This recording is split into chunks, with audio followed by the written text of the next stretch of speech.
Baik, Assalamualaikum warahmatullahi wabarakatuh. Kita melanjutkan ke analisa asosiasi bagian kedua. Ya. Jadi kalau sebelumnya kita membahas strategi bagaimana kita bisa melakukan penurunan jumlah kandidat dengan menggunakan prinsip a priori dengan strategi pemangkasan yang menerapkan prinsip a priori. Kemudian kita juga bisa melakukan penurunan jumlah komparasi dengan menggunakan strategi model struktur data hash-tree. Maka pada bagian kedua ini kita akan membahas langkah pendekatan yang kedua, yaitu bagaimana membangkitkan rule-rule asosiasinya ya. Jadi setelah kita menemukan frequent item set-nya, maka dari frequent item set itulah yang kita nanti akan gunakan untuk membangkitkan rule-nya.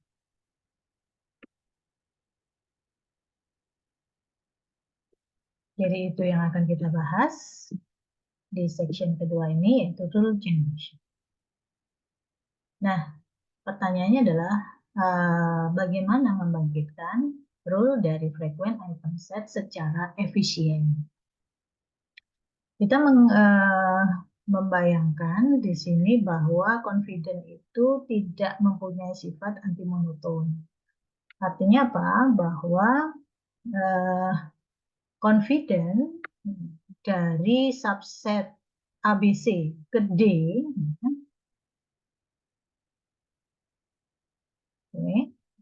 subset dari ABC ke D, dari mana X-nya itu ABC, misalkan, sedangkan Y-nya itu adalah D, ini bisa lebih besar, bisa lebih kecil, ya, dibandingkan dengan ini kalau kita balik X-nya D, Y-nya ABC. Itu artinya tidak punya sifat tertentu yang bisa kita jadikan prinsip untuk bisa melakukan pendekatan yang lebih efisien, ya. Namun, gitu ya, ternyata confidence dari rule yang dibangkitkan dari item set yang sama itu mempunyai sifat anti monoton. Gimana sifat anti monotonnya? Bahwa ya, kalau frequent item set-nya itu adalah ABCD, gitu, ternyata confident yang dibentuk, yang dibangun dari XY dengan X-nya adalah ABC, Y-nya D, ini selalu lebih besar atau sama dengan dari confident yang dibentuk dari X-nya itu adalah AB, Y-nya adalah CD. Dan dia selalu juga lebih besar dari A, ya, kemudian A dibagi dengan, A, X-nya itu adalah A, Y-nya adalah BCD.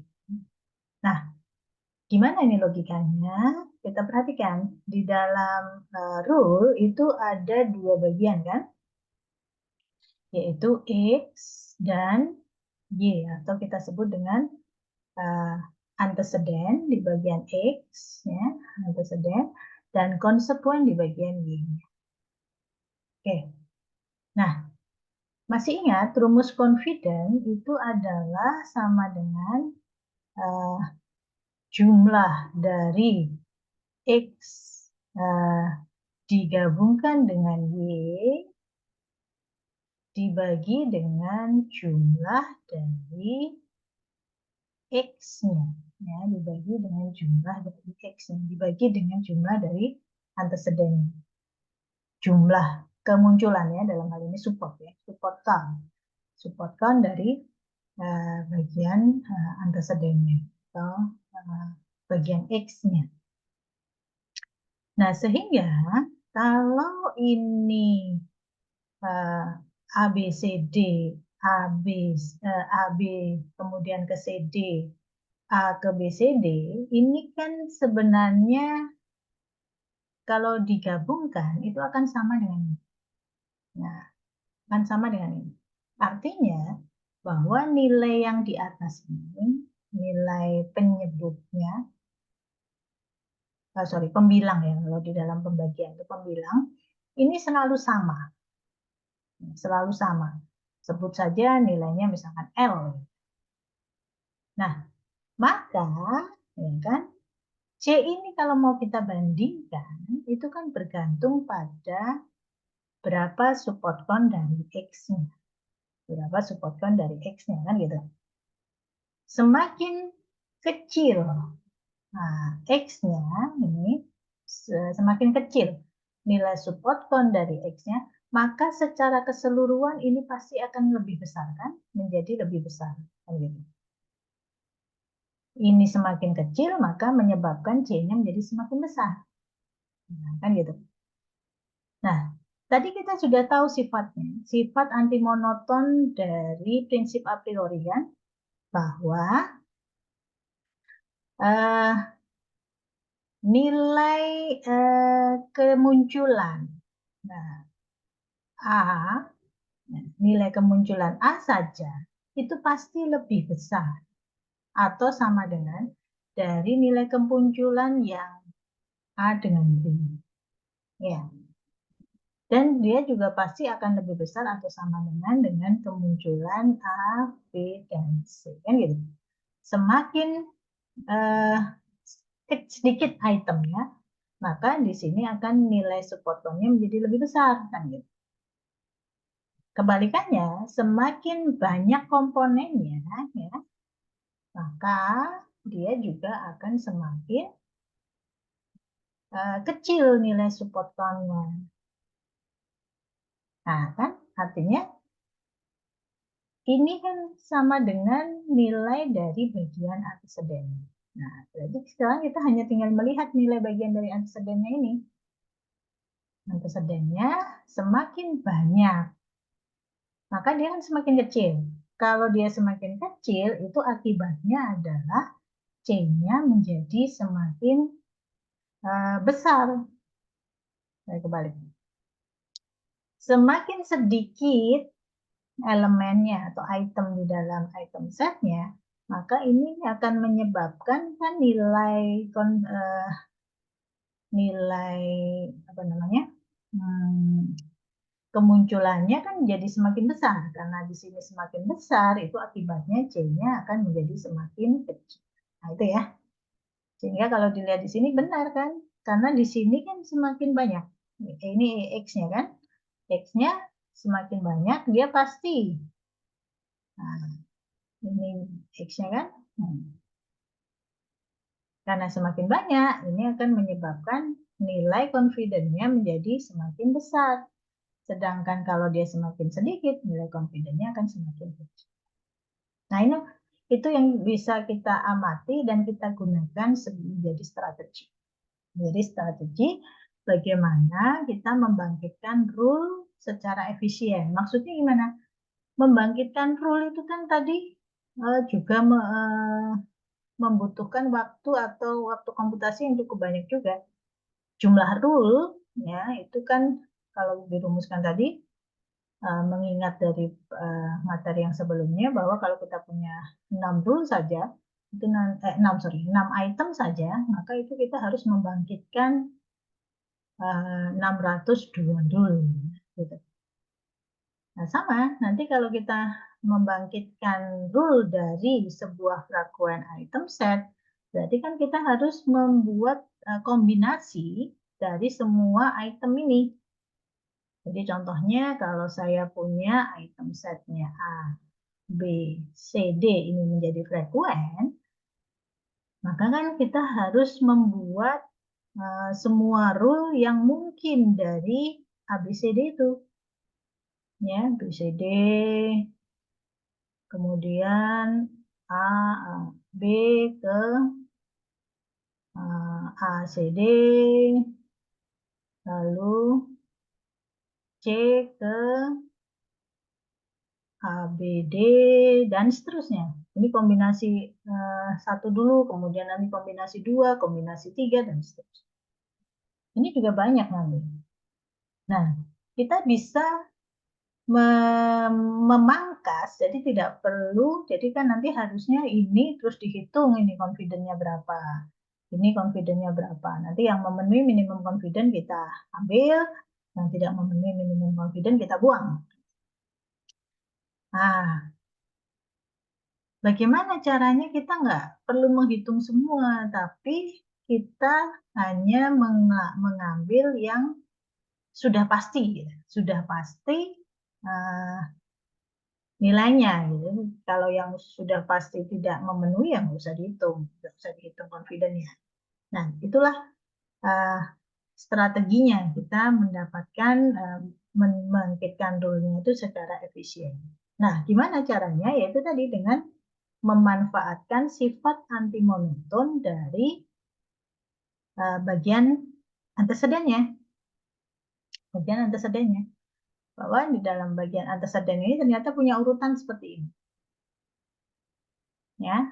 Nah, karena bagian antecedent dan konsekuen ini saling melengkapi atau saling berkebalikan, jadi misalkan X-nya di sini besar, ini kan menyebabkan bagian konsekuennya menjadi kecil. Jumlahnya maksudnya, jumlah itemnya. Ini juga, ini sisanya kan, yang bagian konsekuen kan sisanya. Nah, karena ini pasti lebih besar, ya kan? Dan ini jadi lebih kecil, ininya juga menjadi apa ya? Ini dari kecil kemudian membesar gitu ya. Maka ini bisa kita gunakan untuk mempruning. Ya. Kalau jadi yang kita gunakan untuk mempruning adalah bagian konsekuennya. Ya. Jadi kalau di D ini gitu ya, yang di A, B, C, D ini ya, D ini sudah tidak memenuhi minimum confident, maka semua yang bagian konsekuennya mengandung D itu pasti tidak akan memenuhi minimum confidence. Tuh. Sifat itu yang kita pakai untuk melakukan pruning. Jadi yang kita ambil adalah yang bagian konsekuen dengan memanfaatkan sifat anti monoton pada bagian antecedent. Itu ya. Nah, bagaimana teknik pruningnya? Sama ya, ini tadi contoh ya. Jadi kalau kita punya ABCD kan kita harus membangkitkan semua. Maka kalau kita punya itemnya itu ada K, nih ada K-nya misalkan 4, maka kan kita harus membangun sebanyak 2 pangkat K dikurangi 2, yaitu 2 pangkat 4, 16 dikurangi 2. Berarti kan sama dengan 16 dikurangi 2. Jadi ada 14. 14 kandidat yang harus kita pakai dengan asumsi yang kosong ini tidak kita hitung, yang ini juga kita hitung. Jadi harusnya 16, tapi karena ini itu tidak kita gunakan, memang ada himpunan kosongnya, maka nanti kita akan mendapatkan 14 association rule. Tuh. Ya. Nah, dengan menggunakan ini tadi, strategi tadi, nah, kita menerapkannya dengan prinsip anti monoton tadi untuk memperhatikan bagian konsekuen. Itu yang saya jelaskan tadi ya. Bagian konsekuennya. Jadi begitu ini tidak memenuhi, maka pasti yang mengandung AB pada bagian ini juga tidak akan memenuhi. Nah ini ya, sehingga ini kalau kita susun dengan urutan mulai dari yang kita perhatikan yang bagian konsekuen saja. Nah, jadi kalau ini kita buat A, maka sisanya kan ada di sebelah antecedent. Lalu, atau kalau kita tulis X, Y gitu ya, yang kita bangun Latisnya ini kita bangun mulai dari Y yang kosong ya, lalu yang panjangnya 1, lalu panjangnya 2 ya. Nah, ini lalu panjangnya 3. Yang panjangnya 4 kita abaikan. Jadi ini dan yang nanti yang di sini kita abaikan. Ya. Yang kita bangun adalah berdasarkan Y-nya dan Y-nya. Jadi kalau A, B, C, D, maka Y-nya itu yang kita ambil mulai dari A, B, C, D, lalu kombinasi 2, AB, AC, AD, ya, lalu BC, BD, dan CD. Nah, ini bentuk dari generate rule-nya ya, untuk semua rule-nya. Tapi tidak perlu kita hitung semua, ya. Yang kita hitung adalah yang hanya rule di mana bagian konsekuennya ini memenuhi minimum support. Yang tidak memenuhi minimum support, minimum confidence itu kita hapus atau kita pruning. Ya. Jadi misalkan A, B, C, D ke A ini dia low confidence atau tidak memenuhi minimum confidence, maka semua yang mengandung A di bagian konsekuen, seperti ini AB, AC, AD, ABC, dan ABD ini sudah pasti tidak akan memenuhi minimum confidence. Jadi ini tidak perlu kita hitung. Gitu. Jadi kita pruning, kita pangkas. Oke. Nah, kita berikan ilustrasi. Contohnya, ini mulai dari, kita misalkan ya, dari generate item set generation, kita dapatkan bahwa hasil akhirnya bread milk diaper ini memenuhi minimum support ya. Karena dia memenuhi minimum support, maka inilah yang kita bentuk, kita bangun, kita generate rule-nya. Nah, caranya gimana? Kita bangkitkan rule yang item set konsekuennya itu panjangnya 1. Lalu kita hitung confident dan kita lihat ya, mana yang memenuhi minimum confident, mana yang tidak. Yang tidak memenuhi minimum yang memenuhi minimum confident kita generate ke langkah kedua. Ya. Misalkan minimum confident-nya setengah, ya, maka dari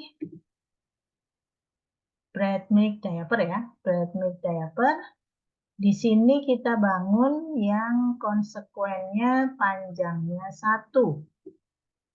Ini, konsekuennya panjangnya 1.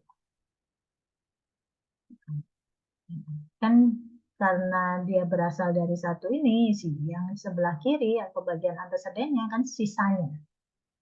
Jadi kalau di sini kita ambil bread, ya sisanya kita taruh di bagian antecedent. Di sini kita ambil milk, ya bagian antecedennya kita taruh sisanya. Oke? Nah, di sini kita hitung confident-nya.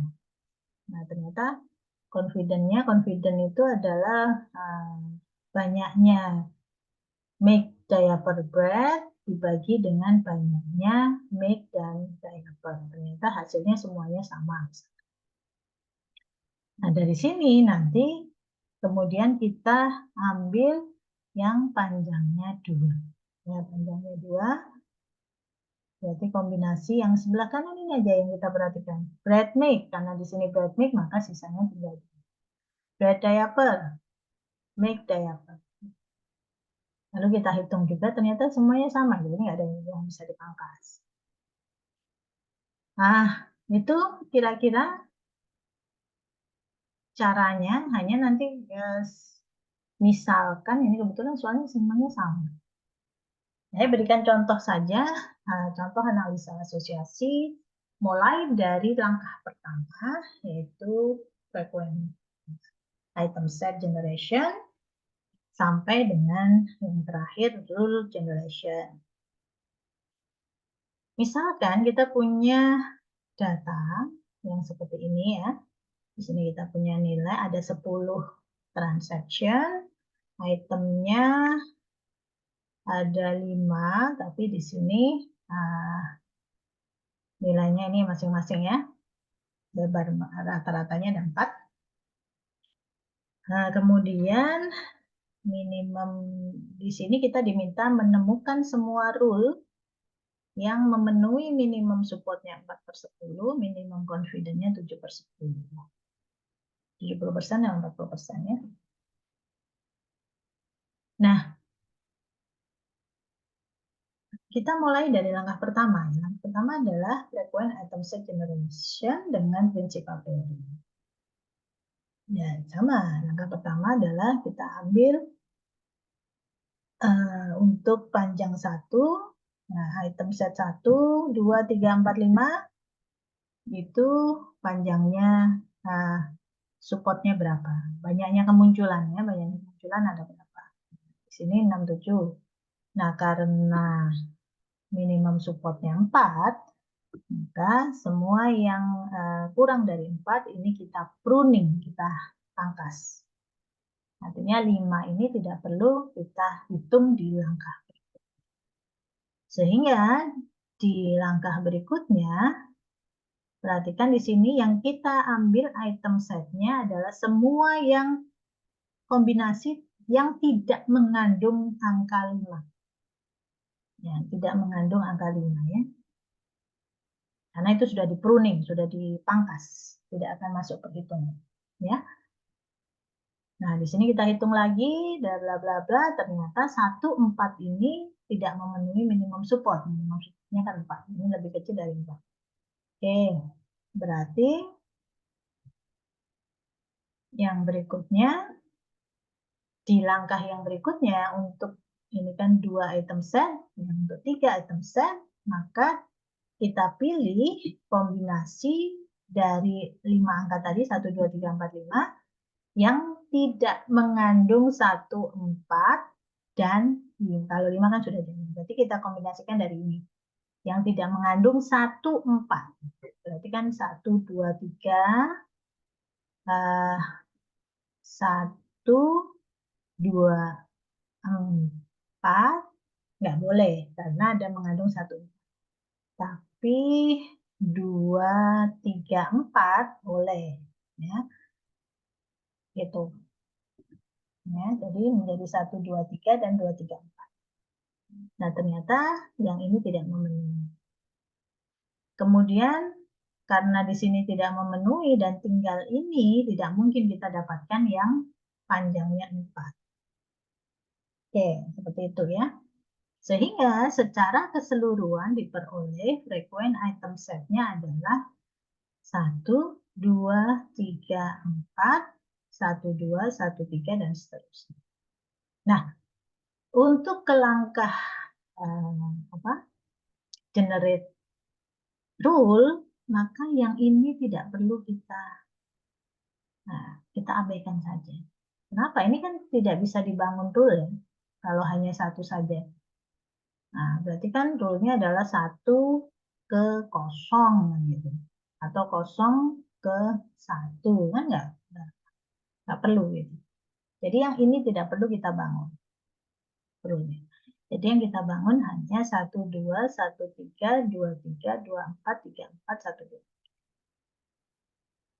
1, 2, ya karena hanya 1 ya berarti kita dapatkan hanya rule-nya hanya 1, 2, dan 2, 1 sudah. 1, 3 juga 1, 3, 3, 1. 2, 3, 2, 3, 3, 2. Kan gitu. 2, 4, ya 2. Ini masing-masing untuk yang rule yang 2. Sehingga di sini kita hitung confidence-nya masing-masing didapatkan yang memenuhi hanya 4 rule ini. Sisanya tidak memenuhi. Karena minimum confidence-nya kan 7/10. 70%. Ya, seperti itu ya. Kemudian yang panjangnya 3 inilah yang nanti kita menggunakan prinsip a priori. Kita mulai dari konsekuennya yang 1 item. Jadi yang ini 1, 2, 3. Ini kita hitung. Nah, ternyata yang ini tidak memenuhi minimum support. Minimum confidence. Untuk kebiasaan kita menyebut minimum support di awal tadi ya. Minimum confidence, maka di yang 2 item ini kita bangun kombinasi tanpa mengandung 1. Berarti kan tinggal 2, 3. Ya sudah, berarti hanya tinggal 1 ini. Ya, 2, 3. Ya, 1 ke 2, 3. Kan harusnya ada 3 juga ya. 1, 2, 1, 3, dan 2, 3. Nah ini, sehingga di sini kan mengurangi perhitungan. Harusnya totalnya 6, ini tinggal 4. Gitu. Nah, ternyata ini pun tidak memenuhi, sehingga tinggal 2. Nah, dari hasil keseluruhan inilah kita peroleh rule-nya. Berarti rule-nya yang mana yang kita dapatkan? Ya ini tadi. Ada 1, 2, 3, 4, dan 5, 6. Jadi ada 6 rule ya, yang bisa kita dapatkan yang memenuhi minimum support 4/10 dan minimum confidence 7/10. Ini gambaran seluruh langkah mulai dari frequent item set generation sampai dengan rule generation. Ini saya juga memberikan contoh lain. Misalkan kita punya rule dengan algoritma a priorinya minimum supportnya 3/10, 8/10. Hanya di sini kita pakai make, build, diaper gitu ya.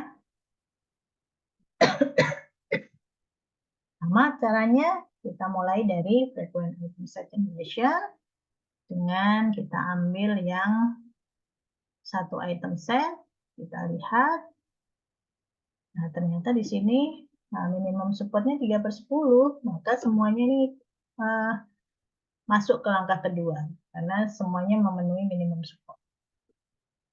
Di langkah kedua, nah ini semua kombinasi ya. Make beer, make diaper, make bread, make butter, dan seterusnya. Kita dapatkan yang kuning-kuning ini tidak memenuhi minimum support. Oke. Karena dia tidak memenuhi minimum support, maka di langkah yang ketiga, yang untuk 3 item set, ini hanya yang mengandung ini, make diaper, make bread, make butter. Yang mengandung make beer itu tidak perlu dihitung. Ya, sehingga tinggal ini.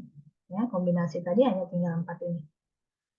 Nah, kemudian kita hitung lagi, ketemulah yang memenuhi.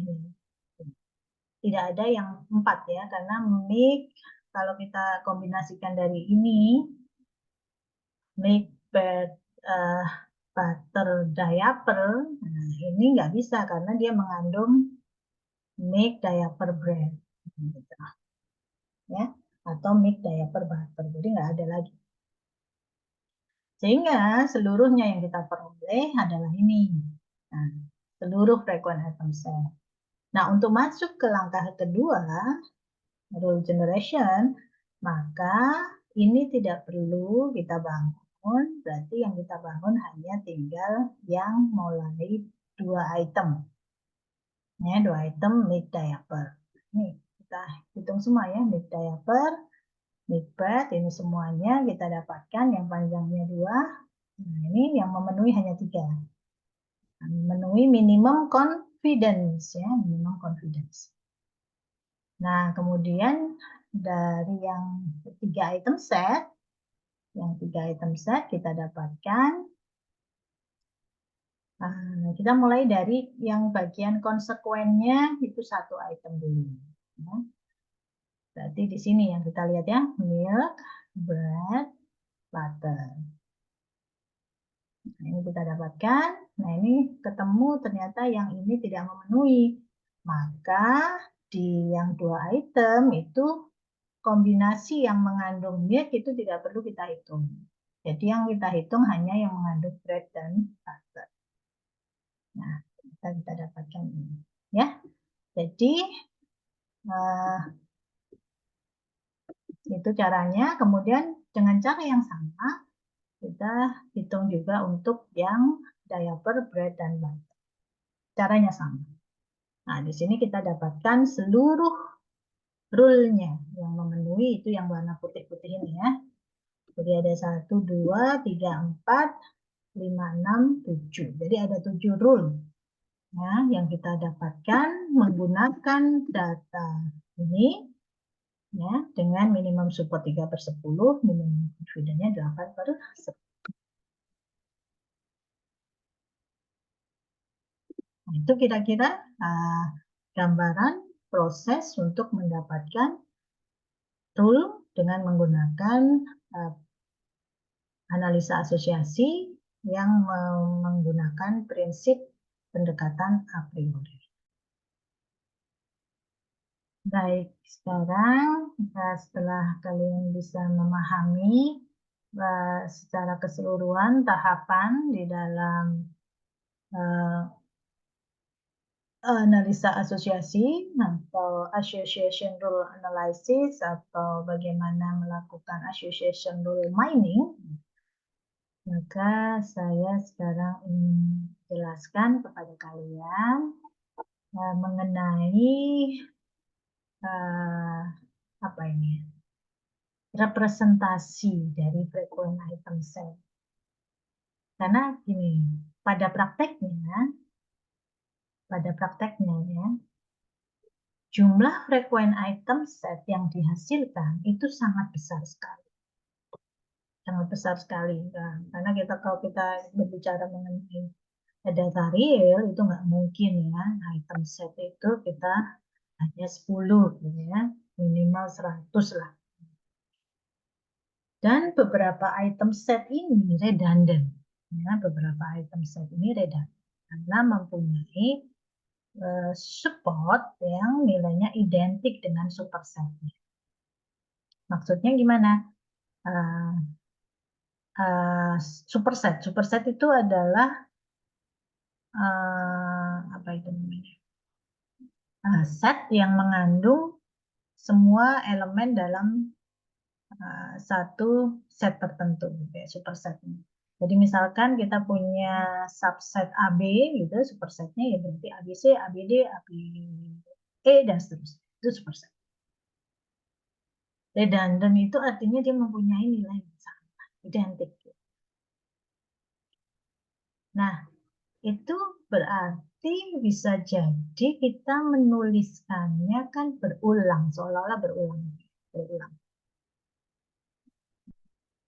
Nah, sekarang bagaimana cara kita menuliskan, menyimpan. Kan kita sekarang ngomongnya tentang komputasi lah, tidak hanya sekedar menaruh di tulisan kita tulis gitu ya, tidak. Tapi ini representasi yang kita lakukan dengan proses komputasi.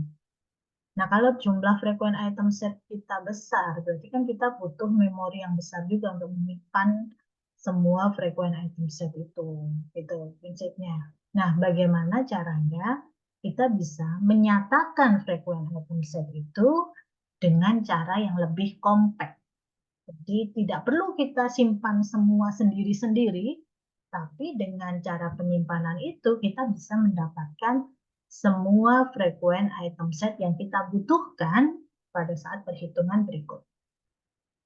Oke, nah di sini kita bisa menggunakan dua model representasi yang kompak. Yang pertama adalah dengan menggunakan model maksimal frequent item set dan plus frequent item set. Apa sih yang dimaksud dengan maksimal frequent item set? Jadi yang dimaksud dengan maksimal frequent item set itu adalah item set yang tidak ada superset langsungnya yang frequent. Item set dikatakan maksimal kalau ya supersetnya itu tidak ada lagi yang frekuen. Ya, maksimal itu disebut dengan maksimal frekuen. Masih ingat ya, istilah frekuen itu artinya memenuhi minimum support.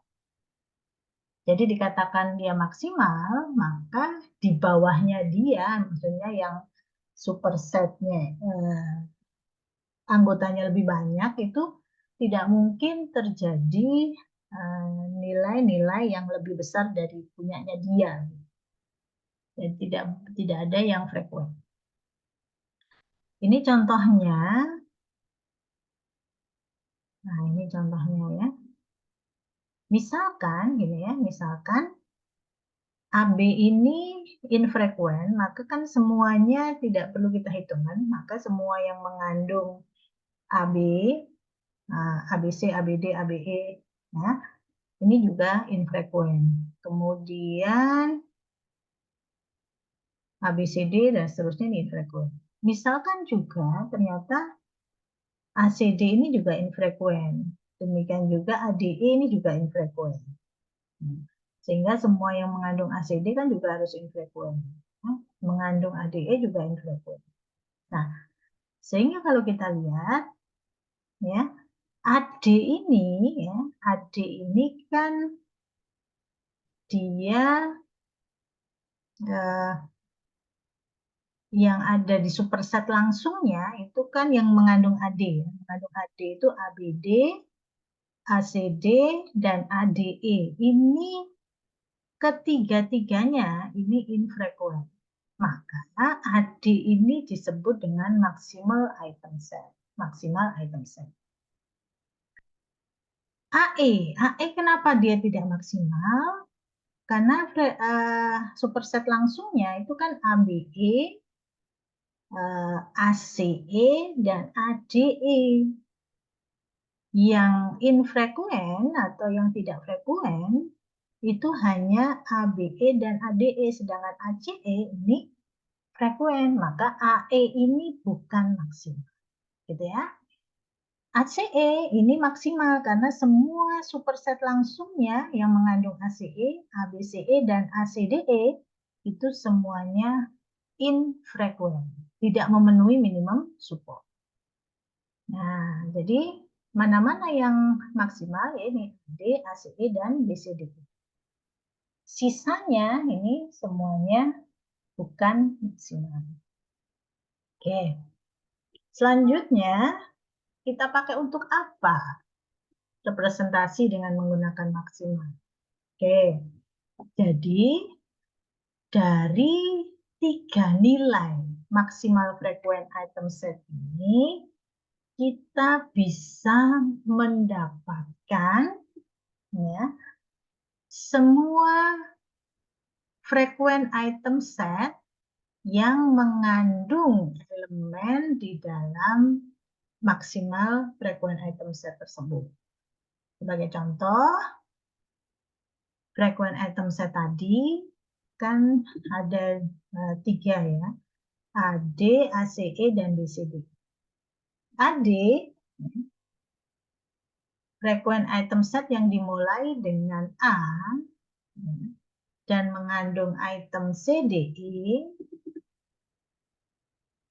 CDE, ini kan selalu A, ada D, ada C, ada E.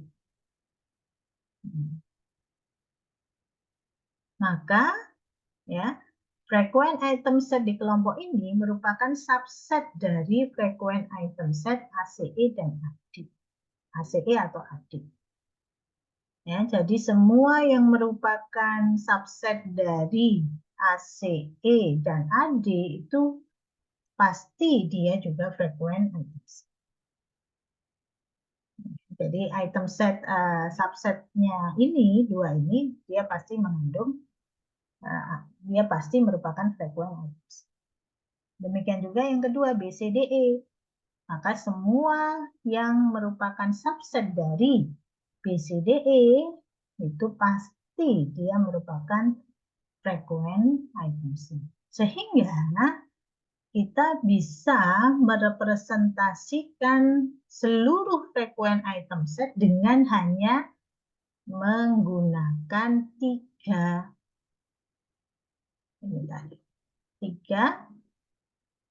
item set ini. Nah, ini yang kita simpan. Nah, maka dari tiga ini kita akan dapatkan seluruh frequent item set. Dari AD misalkan kita dapatkan A dan D. Dari ACE kita dapatkan ya AE ya kan gitu. Lalu AC ya. AE, AC, lalu CE dan seluruh yang mengandung AC, AE dan C. BCDE juga kita bisa mendapatkan seluruh yang mengandung BCDE, mulai dari yang 3 komponen, 2 komponen, sampai dengan 1 komponen. Itu yang dimaksud dengan compact representation. Dengan menggunakan maksimal frekuensi. Oke, berikutnya. Close frequent item set. Apa itu yang dimaksud close frequent item set? Sebuah item set dikatakan close jika tidak ada superset langsung yang mempunyai support yang sama dengan item tersebut. Jadi sudah di close gitu ya. Contoh, kita punya data seperti ini. Lalu kita hitung di sini item setnya ada masing-masing ya, 4, 5, B dan seterusnya sampai ini kan seluruh supportnya ya. Lalu mana yang dimaksud close dan tidak? Kita lihat A, 4 ya, 4A. 4A ini superset langsungnya, A ini superset langsungnya adalah AB, AC, AD. Nah, ya, terus ya, kita mulai dari A. Nah, A ini superset langsungnya itu adalah AB, AC, dan AD. Nah, kita lihat di sini, AB dia mempunyai nilai support yang sama dengan A. Ini 4. Maka A ini tidak bisa dikategorikan sebagai close. Karena ada superset langsungnya yang sama dengan dirinya. Kita coba lagi. B. B ini nilainya 5 ya. Supersetnya B itu adalah AB, BC, dan BD. Nah, kita lihat di sini nilainya 5, sedangkan AB itu 4, BC itu 3, BD itu 4. Nah, tidak ada yang sama dengan nilai support dirinya, maka B ini dikategorikan sebagai close. Close frequent item set. Dengan cara yang sama kita bisa periksa C. Maka close C ini superset langsungnya semua yang mengandung C ya. AC, BC, CD. 3. Nah, ternyata di sini ada yang sama ini, BC. Berarti dia tidak close. D. D-nya 4. Maka kita cek di sini AD 3, BD 4. Berarti dia tidak close karena nilai BD ini sama dengan nilai support di D. Ya. Nah, sekarang AB ini close nggak? Kita lihat, AB ini superset langsungnya adalah ABC dan ABD. Ya, ABC dan ABD. Nah, di sini 2, 3. Maka AB ini kita masukkan kategorinya sebagai close. Karena nggak sama kan? Ya, kemudian AC. AC itu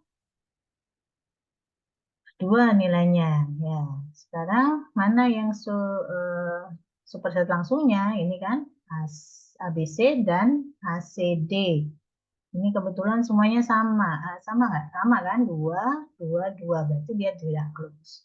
AD, ABD 3, ini juga tidak close. Ini kan sama. Lalu BC, BC, BC di sini 3, di sini 2, 3. Berarti dia tidak close karena sama kan? 3. BD, BD-nya 4, BD di sini BD. Ini 3, ini 3. Berarti di sini close. Karena dia tidak sama dengan seluruh superset langsung. CD bagaimana? CD, CD. Nah, ini sama 3. Jadi dia tidak close. Nah, dengan cara yang sama di sini ABC. ABC di sini 2, di sini 2. Ini kan superset langsungnya hanya 1. Berarti dia tidak close. Yang ini ABD close ya. Ini 3, ini 2. Berarti dia close. Nah, yang ACD tidak, yang BCD dia close. Nah, ini adalah seluruh close frequent items. Itu cara mencarinya ya.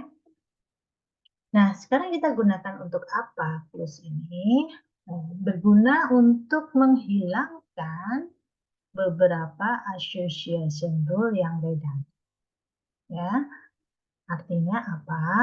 Redundant itu adalah kalau kita punya rule XY, dikatakan redundant jika ada rule lain X aksen ke Y aksen, di mana X-nya itu adalah subset dari X aksen, dan Y-nya adalah subset dari Y aksen, sedemikian hingga support dan confidence-nya sama. Contoh, misalkan rule AD, lalu ada rule lain ABD. Nah, rule AD ini ternyata mempunyai support dan confidence-nya sama. Nah, support dan confidence-nya sama. Gitu. Itu yang dimaksud dengan association rule atau rule yang beda.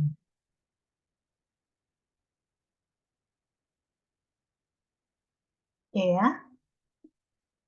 Nah,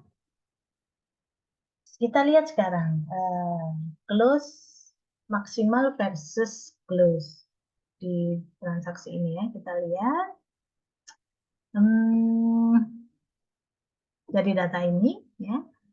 Kita di sini yang nilai 1, 2, 4 ini menunjukkan nomor transaksi yang mengandung A gitu ya, 1, 2, 4. Berarti di sini kan bisa dikatakan supportnya 3. Di sini juga supportnya 3. Di sini supportnya 4 dan seterusnya. Ini hanya untuk menandai agar kita juga bisa menghitung supportnya. Nah, sekarang kita lihat kalau misalkan minimum supportnya 2, maka yang termasuk maksimal dulu. Maksimal itu adalah yang frequent item set di paling ujung. Ini ya. Maksimal ini kan 2 ya, 2. Nah, di sini masih ada yang 2. Ini semua ini ya. ABC ini kita lihat semua superset langsungnya ini sudah infrequent. Ini 1, ini 0, 0. Maka ini adalah maksimal. ABD ini tidak, ini bukan maksimal. Kenapa? Karena dia masih ada yang sama ini. Nah, ini 1, tidak ya. ACD ini juga, nah kalau ini kan dia tidak infrequent, ini infrequent. Ya, ini sudah infrequent. Ya, ini frequent. Ini juga jadi yang kita lihat adalah yang frequent ya, yang frequent. Ini ACD juga frequent. Ya, kemudian di sini frequent di mana seluruh ya anak-anaknya, anak cabangnya ini, dia infrequent, seluruhnya infrequent.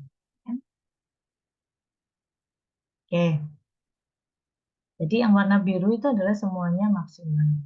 Nah, close-nya yang mana? Kita lihat close-nya. Close-nya, nah, ini close. Kenapa close? Ini kan 2 ya. Kemudian seluruh anak-anaknya dia mempunyai nilai yang berbeda. PCE 1, ini 2, ini 1, ini 1. Ini juga 1. DE ini juga close karena seluruh anak-anaknya itu nilainya berbeda dengan ini 2. Ya. Sedangkan yang di sini ini juga sebenarnya close ya. Ini close. Ya kan? Ini 1, ini 0. Ya. Kemudian di sini gimana? Ini juga close. Ini 1, ini 1. Ini dia sendiri 2. Ya. Nah, kalau kita lihat di sini bahwa semua yang maksimal itu bisa dipastikan pasti close. Ya, ya, semua yang maksimal dia pasti close. Tapi kalau kita lihat di sini yang close, ini close kenapa? Ini 4. Semua yang mengandung C tidak ada yang sama dengan dirinya. Ini 3, ini 3, ini 2, ini 2. Jadi ini close. Ya. Ini juga close. Ini juga close. Ya, jadi dia close tapi dia tidak maksimal. Gitu ya. Jadi ada 9 close, ada 4 maksimal.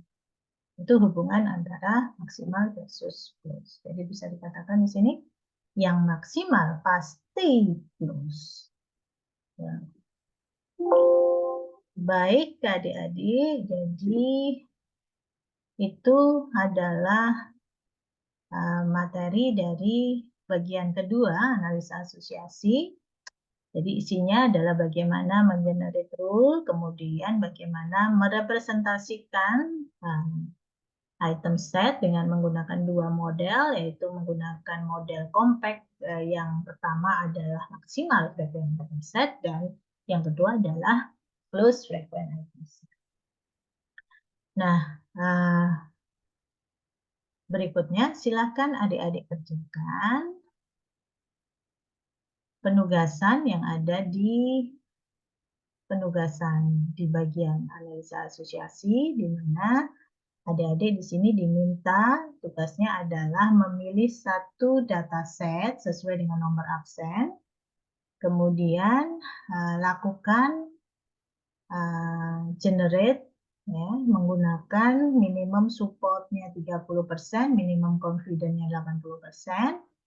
Data transaksinya diperoleh dari data pada soal di sini sesuai dengan nomor ini.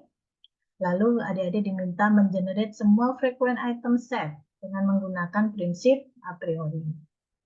Dan dari hasil frequent item set itu, adik-adik diminta untuk ya melakukan generate rule. Hanya berdasarkan data yang dari B. Ini ya, waktunya 1 minggu, dikumpulkan pada pertemuan berikutnya. Baik, demikian yang bisa saya jelaskan untuk pertemuan hari ini. Terima kasih atas perhatiannya. Saya tutup. Assalamualaikum warahmatullahi wabarakatuh.